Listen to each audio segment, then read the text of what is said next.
আসসালামু আলাইকুম। এখন আমি একটা রেসিপি করতে চলেছি। তার জন্য ফ্রাই প্যানে পানি দিয়েছি, গরম করে নেব। একেবারে টকবক ফুটিয়ে নেব।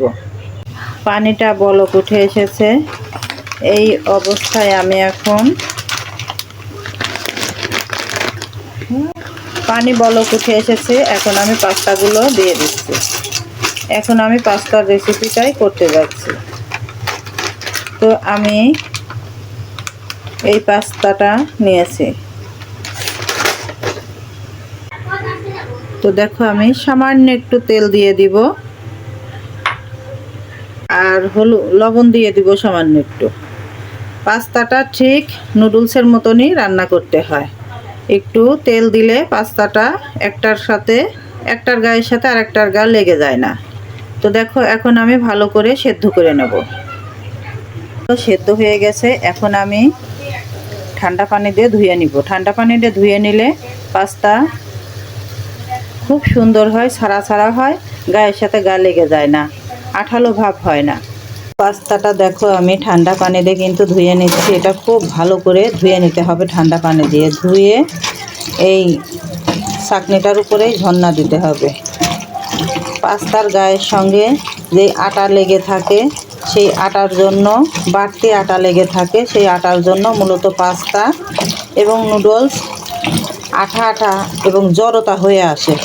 আর এইভাবে ঠান্ডা পানিতে ধুয়ে নিলে গায়ে থেকে আটাটা চলে যায়। তখন পাস্তা বা নুডলস রান্না করলে অনেক সুন্দর হয়। চিংড়িগুলো তেলের উপরে ভেজে নিচ্ছি।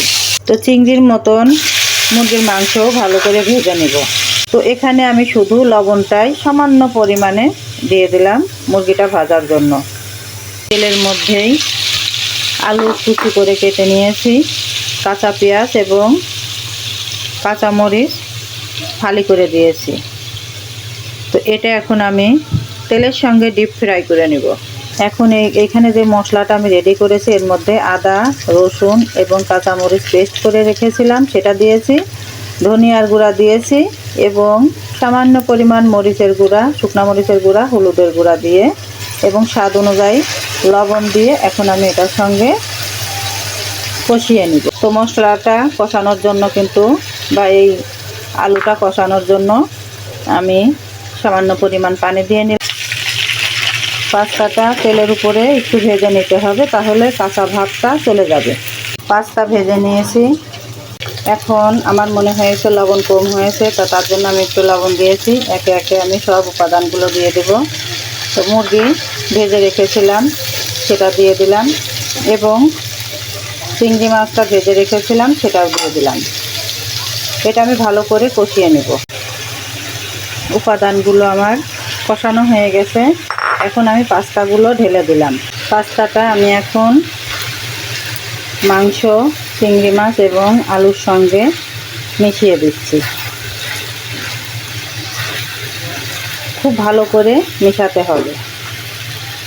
তো এখন আমি একটা পাস্তার যে মশলা পাস্তার সঙ্গে ছিল, সেটাই দিয়ে দিলাম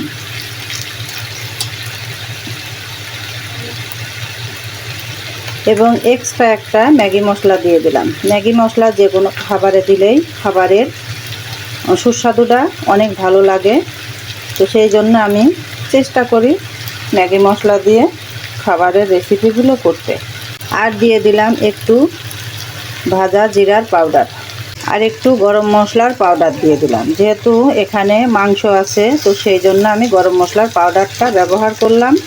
তো দেখো, চিংড়ি এবং চিকেন দিয়ে পাস্তার রেসিপিটা, আমার এই রান্নাটা তোমাদের যদি ভালো লাগে তাহলে কমেন্ট বাটনে জানিয়ে দিও, ভালো না লাগলেও জানিয়ে দিও। তো দেখো, আমার রান্নাটা এখন হয়ে গেছে। আমি নামিয়ে পরিবেশন করে বাচ্চাদের সঙ্গে খেয়ে নিব। তো আমি যেভাবে রান্না করলাম, এভাবে যদি তোমাদের রান্না করে খেতে মন চায়, তাহলে আমি যেভাবে যে মশলাগুলো ব্যবহার করেছি সেম প্রসেসে রান্না করে খেয়ে দেখো, খুবই ভালো লাগবে। আর যারা ফেসবুক থেকে দেখছো তারা ফলো, কমেন্ট, শেয়ার করে দিও। যারা ইউটিউব থেকে দেখছো তারা সাবস্ক্রাইব করে দিও। আজ এই পর্যন্তই। আল্লাহ।